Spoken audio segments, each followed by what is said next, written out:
sesi kali ini saya hendak memberikan pedaran untuk mengungkapkan pokok-pokok di dalam proses kebangkitan spiritual, tentang tahapan-tahapan yang kita lalui, tentang capaian-capaian yang itu niscaya terjadi. Pada mulanya, ketika seseorang belum terpanggil ke dalam kehidupan dan lampu spiritual yang sesungguhnya, mereka akan hidup dengan keakuannya. Yang menjadi lokus kesadarannya adalah pikirannya. Yang menjadi Tuhannya adalah otaknya. Kebenaran diukur dari bagaimana dia menimbang-nimbang, menganalisa dengan rasionya berdasarkan apa yang dijangkau oleh panca indera.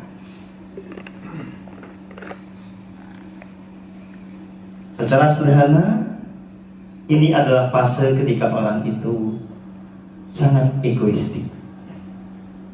Karena basis dari keakuan itu ya kepala kita ini, otak kita ini. Setiap langkahnya ditentukan dari apa yang diinginkan oleh si ego. Cita-cita, tujuan apapun hanyalah manifestasi dari apa yang dimaui atau menjadi obsesi dari si pikiran. Dan tentu saja pada akhirnya yang seperti ini akan menemukan penderitaan. Semakin kita tenggelam di dalam keakuan, semakin terjebak kita mengejar segala obsesi, segala cita-cita, keinginan yang egoistik, semakin pula kita terjebak di dalam penderitaan yang tak berhenti. Nah, sebagian orang yang kemudian terantuk, kesandung gara-gara keakuannya ini, terpicu untuk kembali kepada jalan spiritual. Atau dia sukses mencapai semua yang diinginkan oleh si akunya ini, tapi menemukan kehampaan. Ternyata bahagia tidak dicapai. Ya, latarnya pasti begitulah. Gitu. Nah, ketika mulai masuk ke proses meniti jalan spiritual ini, langkah yang kemudian paling awal adalah ketika orang disadarkan bahwa di dalam dirinya itu ada realitas ilahi, ada sumber kasih murni, ada sang penuntun agung di dalam diri.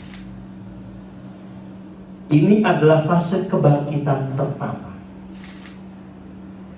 Dan kita kemudian tergerak untuk nyambung.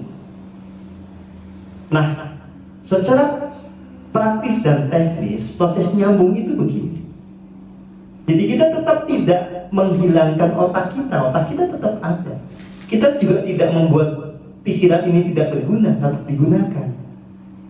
Tetapi dia tidak bekerja sendiri. Lewat keheningan kita menyadari bahwa ada yang namanya rasa sejati. Jadi rasa sejati itu adalah perangkat kecerdasan ilahiyah di dalam diri kita yang melekat di dalam keberadaan si jiwa. Kalau otak itu bagian dari kecerdasan fisik kita. Ya. Itu disambungkan saja. Jadi itu fase pertamanya. Nah, menyambungkan ini artinya pikiran itu yang dioptimalkan, dipergunakan dengan paripurna itu adalah fungsinya sebagai observer. Perhatikan betul apa yang terjadi saat ini dan di sini. Perhatikan betul apa yang dirasakan saat ini dan di sini. Dirasakan berarti ini fungsi dari alat-alat sensori kita. Gitu ya. Ada rasa sejuk, ya, rasa nyaman. Itu dirasakan sepenuhnya. Karena itulah kemudian menjadi jembatan untuk kita mengenali adanya rasa sejati.